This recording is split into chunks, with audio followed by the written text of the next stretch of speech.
ओम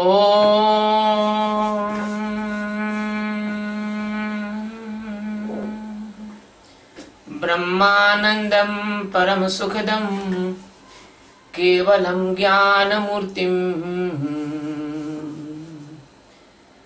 द्वन्द्वातीतं त्रिगुणरहितं तस्यमस्यादिलक्ष्यम् एकं नित्यं विमलमचलं सर्वधी साक्षीयुतं भावातीतं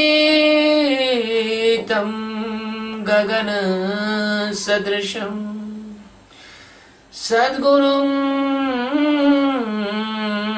तं नमामि, सद्गुरुं तं नमामि।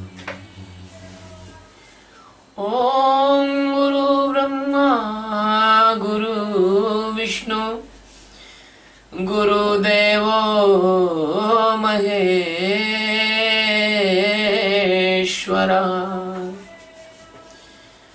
गुरु साक्षात् परब्रह्म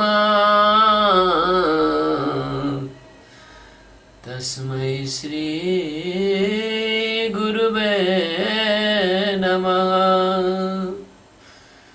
ध्यानमूलं गुरुमूर्ति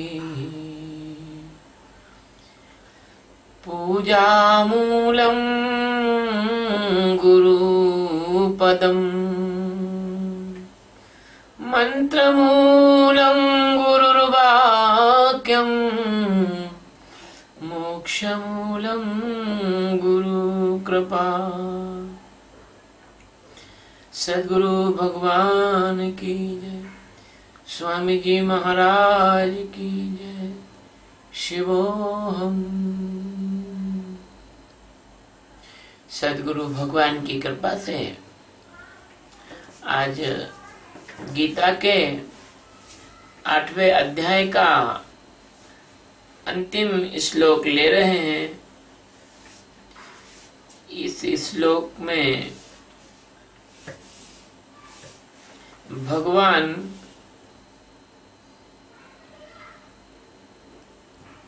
तत्व से जानने का फल बता रहे हैं और ये पूरा का पूरा अध्याय अक्षर ब्रह्म के नाम से जाना जाता है। वेदेषु यज्ञेषु तपस्सु चैव दानेषु यत् पुण्यफलं प्रदिष्टम् अत्येति तत् सर्वमिदं विदित्वा योगी परं स्थानमुपैति चाद्यम्। वेदेषु यज्ञेषु तपस्सु चैव दानेषु यत् पुण्यफलं प्रदिष्टम् अत्येति तत् सर्वमिदं विदित्वा योगी परं स्थानम् उपेति च आद्यम्। वेदेषु, क्योंकि वेदों के पढ़ने में, यज्ञेषु यज्ञों के करने में, तपस्सु तपों के करने में, च तथा एव यानी निस्संदेह, दानेषु यानी दान के करने में, यत यानी जो, पुण्य फलम यानी पुण्य फल, प्रतिष्ठम यानी बताया गया है, अत्येति यानी उसका उल्लंघन कर जाता है, तत् यानी उस, सर्वम यानी सब, इदम यानी इस, विदित्वा यानी जानकर, योगी यानी योगी, परम स्थानम यानी परम पद को, उपेति यानी प्राप्त हो जाता है, आद्यम यानी सनातन। हे अर्जुन, योगी पुरुष जब इस रहस्य को तत्व से जान लेता है, योगी पुरुष इस रहस्य को तत्व से जानकर वेदों के पढ़ने में, यज्ञ तप और दानादि के करने में जो पुण्य फल कहा जाता है, उस सब को निस्संदेह रूप से उल्लंघन कर जाता है, लांघ जाता है और सनातन परम पद को प्राप्त होता है।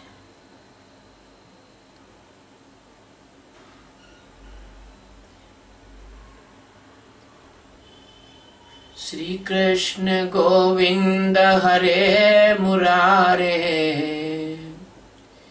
हे नाथ नारायण वासुदेवा। श्री कृष्ण गोविंद पिता हमारे, हे नाथ नारायण वासुदेवा। हे नाथ नारायण वासुदेवा, हे नाथ नारायण वासुदेवा। श्री कृष्ण गोविंद हरे मुरारे, हे नाथ नारायण वासुदेवा। सद्गुरु सच्चिदानंद परमात्मा जो अनंत अनंत कोटि आकाश गंगाओं के और अनंत अनंत कोटि ब्रह्मांडों के एकमात्र आधार है, अधिष्ठान है, धारण करता है, पालन करता है, नियंत्रण करता है, अप्रत्यक्ष रूप से सृजन करता है, सब जगह मौजूद अस्तित्व है, ऐसे भगवान श्री कृष्ण भारत भूमि की इस पावन धरा पर पधारे। भगवान के चरण कमलों की रज से ये भूमि पवित्र हुई। इस पावन भूमि में भगवान ने अर्जुन को निमित्त और माध्यम बनाकर गीता का उपदेश दिया। गीता के इस आध्यात्मिक पुष्पमाला में 700 पुष्प हैं और ये पुष्प 18 अध्यायों के पुष्प गुच्छों में निबद्ध हैं। एक पुष्प गुच्छ 8वां, इसका यह अंतिम सूत्र है। इस पुष्प गुच्छ का नाम है अक्षर ब्रह्म। भगवान के अक्षरता, अविनाशी होने का द्योतक और मृत्यु पर कैसे विजय पाई जाए, इसका ज्ञान देने वाला इस अध्याय का यह अंतिम सूत्र है। इस अध्याय में भगवान श्री कृष्ण सारे कर्म कांडों का खंडन करते हुए, सारे कर्म कांडों की निस्सारता का बोध कराते हुए, सारी उपासना पद्धतियों को एक तरफ करते हुए और ज्ञान की परम सत्ता का बोध कराते हुए, ज्ञान के बराबर अन्य कुछ है नहीं, तत्व ज्ञान को जानकर व्यक्ति ये जान जाता है कि उसने अपनी जिंदगी में अन्य जो भी किया, धर्म के नाम पर, आध्यात्म के नाम पर, पुण्य के नाम पर, साधना के नाम पर, वो उसने अपना समय बर्बाद ही कर लिया। भगवान कहते हैं कि वेदेषु, हे अर्जुन, वेदों के पढ़ने से, वेदों के पढ़ने से ये सूक्ष्म वेद जो है, पंचम वेद जो है, जो वेदांत जो है, ये ज्यादा मूल्यवान है। क्योंकि वेदों में जो ऋचाएं हैं, जो स्तुतियां हैं, जो कंडिकाएं हैं, इतना बड़ा शब्दारण्य है कि जहां पर तत्व को ढूंढना बहुत मुश्किल है। कहीं कोई इंद्र की प्रशंसा हो रही है, कहीं वायु की स्तुति हो रही है, कहीं अनिल देवता की स्तुति हो रही है, कहीं बुद्धि की देवता की स्तुति हो रही है, कहीं प्रकृति की स्तुति हो रही है, कहीं वृक्षों की स्तुति हो रही है। समझ नहीं पड़ती किसको माने, किस तरफ जाएं, किस दिशा में जाएं। भटक भटक नर मरे, गुरु बिन पार ना पाई है। तो वेदों के पढ़ने से, हालांकि वेद नाम ज्ञान का भी है, लेकिन ये यहाँ पर भगवान ये पुस्तकीय ज्ञान की तरफ इशारा कर रहे हैं।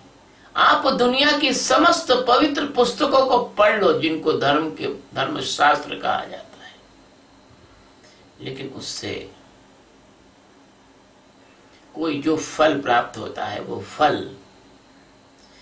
तत्व से जानने वाले पुरुष उस फल को उल्लंघन कर जाते हैं, उस फल को कुछ नहीं समझते, उसका कोई महत्व नहीं है तत्व ज्ञान के सामने, आत्मज्ञान के सामने। यज्ञेषु, चाहे आप कितने भी यज्ञ करें, यज्ञों के द्वारा जो फल मिलता है, चाहे आप वाजपेयी यज्ञ करें, चाहे अश्वमेध यज्ञ करें, चाहे आप शतचंडी यज्ञ करें, चाहे आप सहस्त्र चंडी यज्ञ करें, चाहे आप कोटि चंडी यज्ञ करें, चाहे कोटि कोटि सहचंडी यज्ञ करें, या 100 अश्वमेध यज्ञ करें, या सहस्त्र वाजपेयी यज्ञ करें, आप कोई भी यज्ञ करें, यज्ञ बहुत प्रकार के हैं, मैं यहाँ गिना नहीं सकता हूं क्योंकि ये एक चक्करबाजी, इसमें फंसना, फिर यज्ञों के नाम गिनाना, ये कर्मकांड की चीजें हैं। यज्ञ से जो प्राप्त होता है, तो यज्ञ की सबसे बड़ी प्राप्ति होती है, वो होती है 100 अश्वमेध यज्ञ कर लो तो इंद्र पद की प्राप्ति हो जाती है। इंद्र पद की प्राप्ति करके क्या करोगे? इंद्र की दुर्दशा तो गौतम ऋषि की नारी ने, अहिल्या ने करवा दी।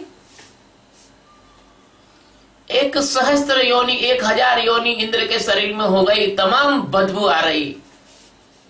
इंद्र कहीं भी जाए तो लोग भाग जाएं इंद्र को आते देखकर। यज्ञों का फल तो तुमने देख लिया। यज्ञों के फल से वासना प्राप्त होती है। यदि यज्ञों के फल से परमात्मा प्राप्त होता तो इंद्र कभी भी अहिल्या की तरफ बुरी नजर नहीं डालता। यदि इंद्र इतना बुद्धिमान होता तो भगवान कृष्ण को गोवर्धन पर्वत उठाने की आवश्यकता नहीं होती। यदि आप यज्ञ करके देवराज इंद्र भी बन जाए तो आपका कोई कल्याण होने वाला नहीं है। जैसे कोई आदमी प्रसिद्धि पाकर और अच्छे से सब लोगों को जमा कर और यूएनओ का अध्यक्ष बन जाए, कुछ होने वाला नहीं है। कोई व्यक्ति अमेरिका का राष्ट्रपति बन जाए, उससे कुछ होने वाला नहीं है। ऐसे इंद्र है, ऐसे यज्ञ का फल है। तपस्सु चैव, और तप करने से जो फल मिलता है। विश्वामित्र ने 1,00,000 वर्ष तपस्या की। विश्वामित्र ने इतनी तपस्या की कि तप के बल से उन्होंने त्रिशंकु को स्वर्ग भेज दिया सशरीर, क्योंकि सशरीर स्वर्ग जाना बहुत असंभव कार्य है। भेज दिया, असंभव को संभव कर दिया। वहां से देवताओं ने मारा धक्का, त्रिशंकु नीचे गिरा। विश्वामित्र ने तप के बल से उसको वहीं रोक दिया और वहीं उसको एक नया स्वर्ग बना दिया। लेकिन विश्वामित्र ब्रह्म ज्ञान को प्राप्त नहीं कर सके। जब उन्होंने ब्रह्म ज्ञान को प्राप्त किया तो वशिष्ठ की कृपा से ही प्राप्त किया। ज्ञानी से ही ज्ञान होता है। तो तप के तो कई उदाहरण हैं। तपेश्वरी सो राजेश्वरी और राजेश्वरी सो नरकेश्वरी, एक कहावत है। तप करने वाला राजा हो जाता है और राजा होने वाला नरक में अवश्य जाता है। तो वेदेषु यज्ञेषु तपस्सु चैव, च ऐव, च यानी और, ऐव यानी हे। इन सब के करने से, और दानेसु, आप कितना भी दान कर दो, कर्ण तो बहुत बड़ा दानी था, उसको मोक्ष प्राप्त नहीं हुआ, स्वर्ग जाना पड़ा और वहां से उसकी गति फिर दोबारा जन्म मरण में हुई। दानी तो हरिश्चंद्र भी थे, राजा हरिश्चंद्र भी बहुत बड़े दानी थे, लेकिन उनके दान ने उनको क्या दिया? बहुत दुख तकलीफ के बाद जब उनको काशी में रहे और काशी में उनको जब परमात्मा का साक्षात्कार हुआ, तभी वो मुक्त हो गए। ऐसे दानियों के बहुत सारे उदाहरण हैं। दान करने मात्र से बिना ज्ञान के कुछ प्राप्त होता नहीं। वेदेषु यज्ञेषु तपस्सु चैव दानेषु यत् पुण्य फलम प्रतिष्ठितम्। इन सारी चीजों के करने से, दान के करने से, यज्ञ के करने से, वेदों के पढ़ने से, तप के करने से मात्र पुण्य का फल प्राप्त होता है। यानी आप मेहनत करो, आपको रुपए मिलेंगे, रुपए से आप 5 स्टार होटल में जाके ज्यादा से ज्यादा भोजन कर सकते हो, महंगी से महंगी शराब पी सकते हो, और महंगी से महंगी नृत्यांगना का नृत्य देख सकते हो। वहां स्वर्ग में क्या है? वहां पर तुम्हारी जो कल्पना है पृथ्वी पे, जो तुम्हें नहीं मिलता, तुमने कल्पना की है, बस वही स्वर्ग में तुमने संजो लिया है।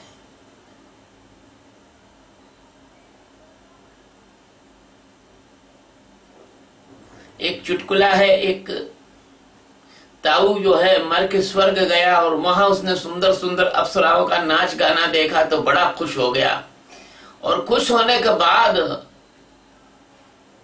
खोपड़ी पे हाथ मार के बोलता है, अरे रे रे रे रे रे, पृथ्वी पर काहे को मैं इतने दिन दवा, चमन प्राश और केसरी जीवन और फलाना और ये सब जो है योग और प्राणायाम करके लंबा जीवन क्यों किया? जल्दी आ जाता तो यहाँ बहुत मजा है। यहाँ कोई सरकार का बंधन नहीं है, खूब नाच गाने देखो, खूब सोमरस पियो, स्वर्ग की सड़कों पर झूमते झामते चलो, ये तुम्हारा स्वर्ग है। जिस चीज की तुम्हें लालसा है उसकी तुमने कल्पना बना ली है, और जैसे तुम रात में सपने देखते हो ऐसे मरने के बाद सपने देखते हो, ये तुम्हारा स्वर्ग है। और तुम जिन चीजों से घृणा करते हो और तुम्हारे हाथों से कुछ गलत काम हो जाता है, तुम्हारे अंदर वो अंकित हो जाता है, तुम्हारी वृत्ति के अंदर मलिनता, हीनता आ जाती है, तभी गुरु कहते हैं कभी अपने आप को हीन दीन मत समझो। तब वो क्या होता है? मरने के बाद तुम उस ढंग के स्वप्न देखते हो, मोह की निशा में कुत्ता बन गए, बिल्ली बन गए, वो नरक है। वेदेषु यज्ञेषु तपस्सु चैव दानेषु यत् पुण्य फलम प्रतिष्ठितम्। प्रतिष्ठितम् यानी कहा गया है इन चीजों से जो पुण्य का फल मिलता है। शंकराचार्य ऐसे नहीं बोल गए, न पुण्यम न पापम न सुखम न दुखम चिदानंद रूपा शिवोहम शिवोहम। ये तुम्हारा पुण्य का जो फल है ये किसी काम का नहीं है, 2 कौड़ी का है, रात में सपने में मिलने वाले नोट है, सपने में मिलने वाला खजाना है, जागने पर ये तुम्हारे पास कुछ बचता नहीं, कुछ रहता नहीं। इसलिए इस पाप पुण्य के चक्कर से बाहर निकलना ही बहुत समझदारी है। एक परमहंस थे, उनसे किसी शिष्य ने प्रश्नोत्तर के कार्यक्रम में पूछा, भगवान आप ये बताएं कि आपको जब आत्मज्ञान प्राप्त हुआ इसके बाद आपके पुण्य और पापों का क्या हुआ? जो पुण्य और पाप आपने पिछले जन्मों में किए हैं। परमहंस ने बड़ा सुंदर उत्तर दिया। परमहंस ने कहा कि तुम दीपावली पर या किसी त्योहार पर घर की साफ सफाई करते हो? बोले हाँ करते हैं। घर का अटाला सामान, अनुपयोगी सामान, कचरा, कूड़ा, करकट तुम बाहर रख देते हो। पोटली बनाकर या आप कुछ भी पैक करके बाहर पटक देते हो, बाहर रख देते हो या डस्टबिन में डाल आते हो नगर पालिका के। अब वहां कचरे बीनने वाले लोग आते हैं जो कचरे का अपने काम का कचरा उठा के ले जाते हैं। तो जब संत को आत्मज्ञान हो जाता है तो संत अपने पुण्य और पाप दोनों को अपने अंदर से निकालकर फेंक देता है बाहर। और जो संत की निंदा करने वाले लोग होते हैं, संत को परेशान करने वाले लोग होते हैं, संत के प्रति दुर्भावना रखने वाले लोग होते हैं, उन पे तो संत का पाप चढ़ बैठता है, जाके चढ़ जाता है।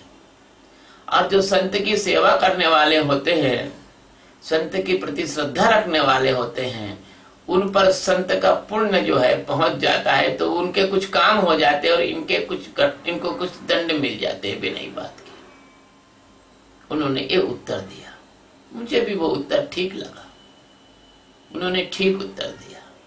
आखिर कर्म पुण्य पाप कहीं तो जाएंगे ही ना।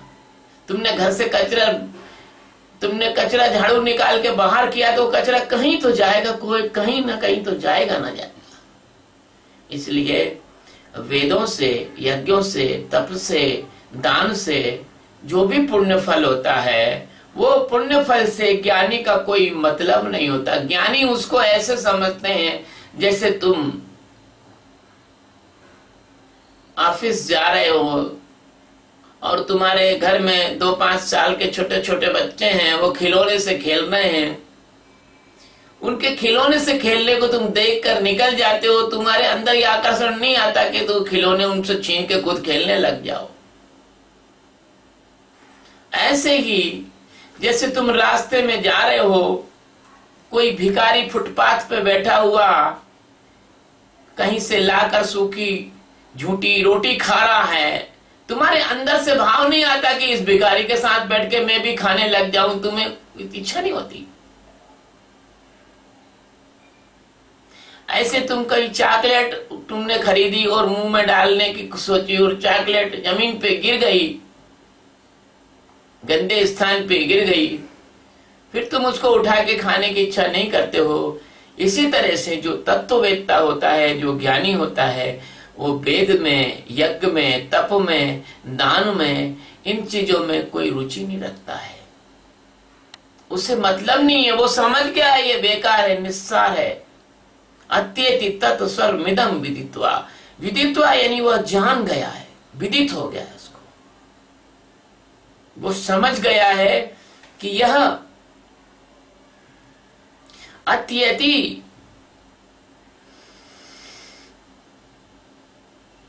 कि इससे कुछ होने वाला नहीं है। अत्येति मतलब इसका उल्लंघन कर जाता है, लांग जाता है इसको। जैसे तुम दौड़ते हुए आ रहे हो और अचानक सामने सर्प खड़ा है, एक सर्प पड़ा हुआ है, तो आप स्पीड में आ रहे हो, एकदम रुक नहीं सकते, तो आप एकदम छलांग लगा के निकल जाओगे उस सांप के ऊपर से। या कोई आप देखे कि कांच की बोतल पड़ी है टूटी हुई और आप जा रहे हो, तो कांच की बोतल के या तो साइड से चले जाओगे या कांच की बोतल को पैर न रखते हुए आगे पैर बढ़ा के चले जाओगे। इसका उल्लंघन कर जाएगा वो। उसको संसार में चल रही साधनाएं, संसार में चल रहे कर्मकांड, संसार में चल रहा धर्म के नाम पर जंजाल, संसार में चल रही मूर्खताओं से उसको कोई मतलब नहीं रहता। वो समझ जाता है, वो समझ जाता है। इसको भगवान श्री कृष्ण ने इतना साफ साफ कह दिया है, फिर भी हमारे धर्माचार्यों की बात समझ में नहीं आती। इसका कारण यह है कि जैसे कोई आदमी सिगरेट पीता है और उसको समझाते हैं कि बेटा सिगरेट मत पी, ये नुकसानकारक है, लेकिन वो मजबूर है, ऐसे जो लोग धर्म का धंधा करने के लिए मजबूर हैं, उनको उसी से रोटी रोजी चलानी है। मैं उज्जैन गया, वहां पर एक पंडा जी कुछ काम कर रहे थे, मैं वहां खड़ा था, किसी कारणवश मैं किसी मजबूरी किसी मित्र के साथ वहां गया था। बहुत पुरानी बात है। पंडा लोगों को भय दिखाकर उनके किसी के घर में लगातार 1-2 मृत्यु हो गई थी, तो भय दिखाकर बहुत सारे रुपए छीन रहा था उससे। मैंने कहा व्यवसाय इतना भी मत करो कि जिससे तुम्हें कभी क्षमा ना मिले। तो बोले महाराज हमारा व्यवसाय नहीं, हमारी वृत्ति है। बताइए इनकी वृत्ति और व्यवसाय मतलब शब्द को कैसे उन्होंने प्रयोग किया। ऐसे ही वो व्यक्ति इनकी मूर्खताओं को देख देख कर इससे हट जाता है।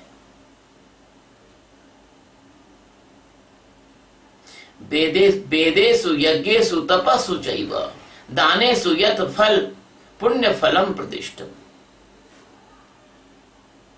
आज कितने लोग हैं जो वेद पढ़ रहे हैं। हिंदुस्तान की जनसंख्या को अनुपात देखा जाए और हिंदू धर्म के ही लोगों को देखा जाए तो आज कितने घर हैं जहां वेद होंगे और वेद पढ़े हैं लोगों ने। आज कितने लोग हैं जो यज्ञ कर रहे हैं।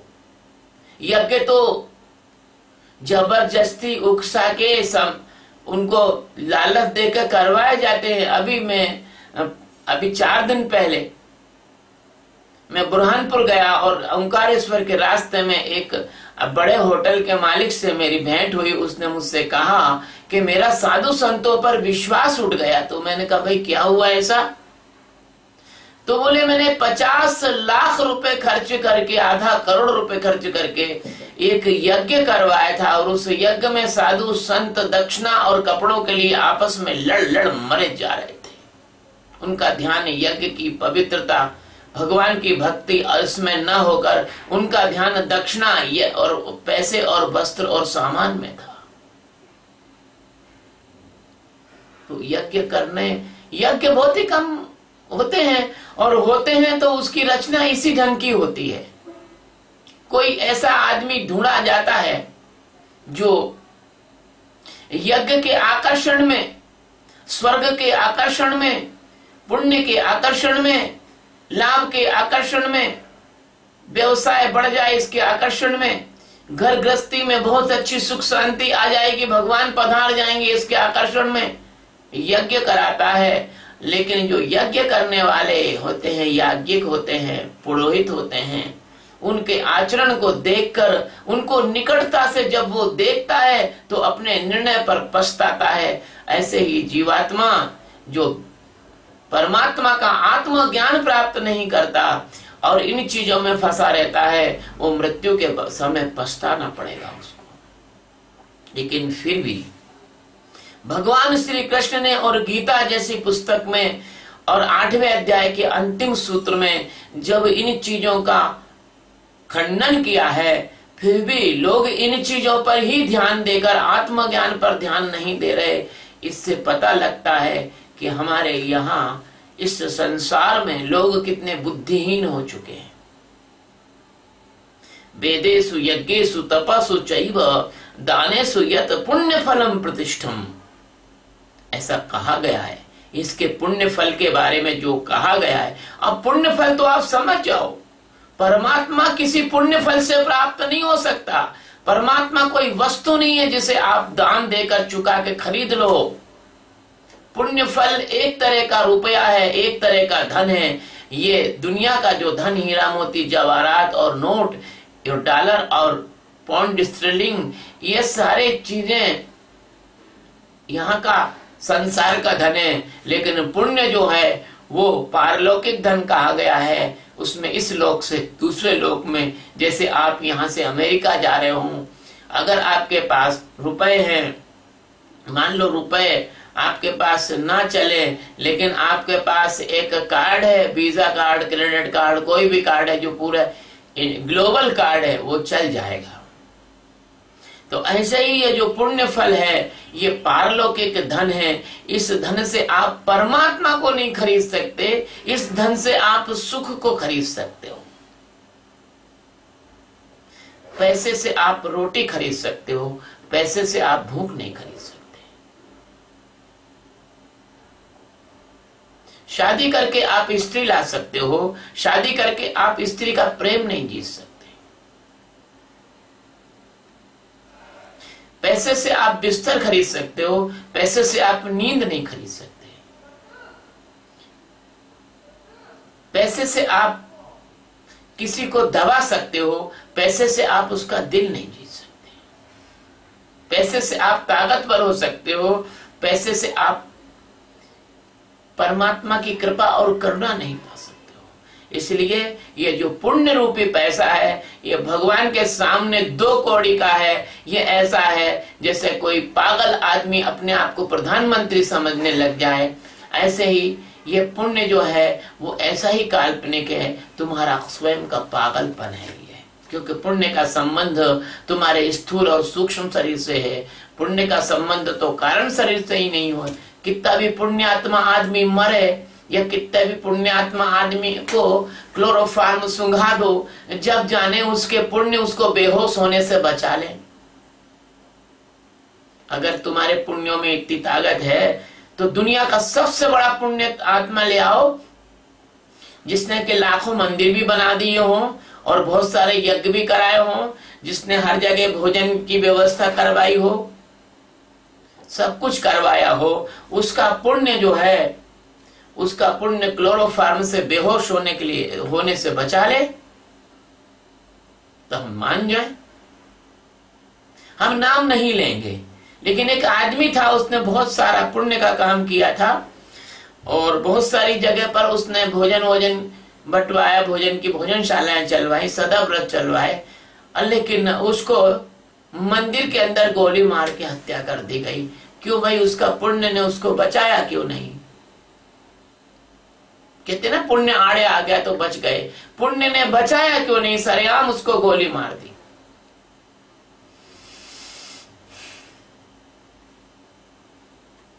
इसलिए ये जो सारा तुम्हारा संसार का झमेला है, इससे परमात्मा के ज्ञान का कोई भी संबंध नहीं है। ये सब जो है ये तुम कहा गया है, प्रतिष्ठम मतलब कहा गया है, कहा जाता है, लेकिन ये सत्य नहीं है। अगर ये सत्य होता, भगवान इस श्लोक में लिखते कि वेदेषु यज्ञेषु तपस्सु चैव दानेषु यत् पुण्य फलम च सत्यम, ये लिखते, प्रतिष्ठम नहीं लिखते, कहते लिखते सत्यम, ये सत्य है। लेकिन भगवान ने नहीं लिया। भगवान ने अगली पंक्ति में और इस सब को धूल में मिलाते हुए कहा, अत्यत यानी उल्लंघन कर जाता है, तत् सर्वमिदं विदित्वा, इन सब का वो उल्लंघन कर जाता है। विदित्वा यानी जानकर। क्या जानकर?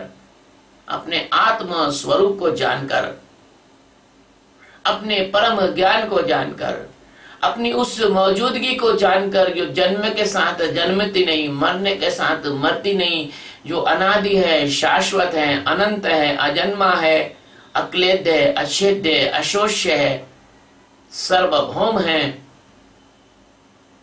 उसको जानकर, उस आत्म स्वरूप को जानकर, जो मन बुद्धि चित्त अहंकार से परे है, जिसको इंद्रियां नहीं जान सकती लेकिन इंद्रियों को वो जानता है, जिसको मन नहीं जान सकता मन को वो जानता है, जिसको बुद्धि नहीं जान सकती लेकिन बुद्धि को वो जानता है, जिसको चित्त नहीं जान सकता लेकिन चित्त को वो जानता है, जिसको अहंकार नहीं जान सकता अहंकार के अंधेरे को वो जानता है।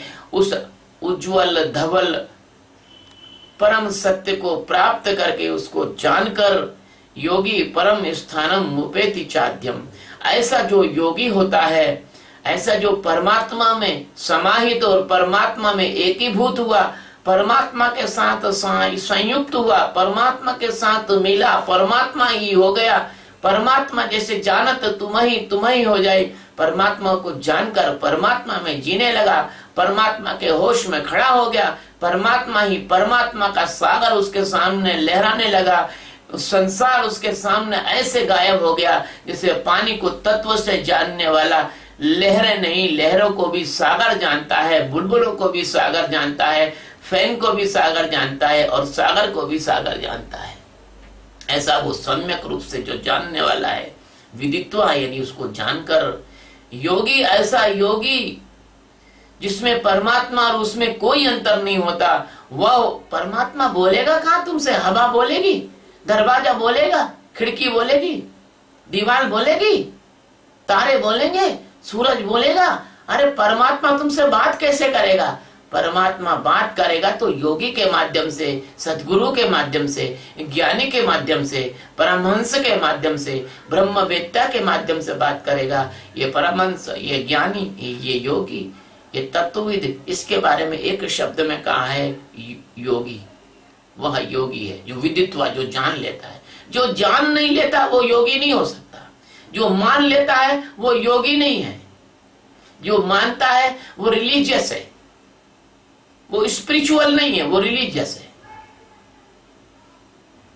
जिसने तुम्हारी दुनिया की चीजों से कुछ अलग चमत्कार करके दिखाया है वो स्पिरिचुअल नहीं है, वो डिवाइन है। वो दिव्य लोगों की बात बता सकता है लेकिन वो परम ज्ञान नहीं करा सकता। डिवाइन का मतलब होता है पृथ्वी लोक से अलग लोक के बारे में जो जानता है वो डिवाइन है, या उसके अलग की संबंधित बात। लेकिन जो योगी होता है, योगी का मतलब होता है जो परमात्मा से जुड़ गया है। योग यानी जुड़ जाना, और गी यानी जो जुड़ा है वो। तो जो परमात्मा से सतत जुड़ गया है, जो आग में फेंका हुआ जूता है, आग में जल गया, आग बन गया, अब उसको तुम जूता नहीं कह सकते हो। वो मनुष्य तब तक था जब तक उस परमात्मा से जुड़ा नहीं था।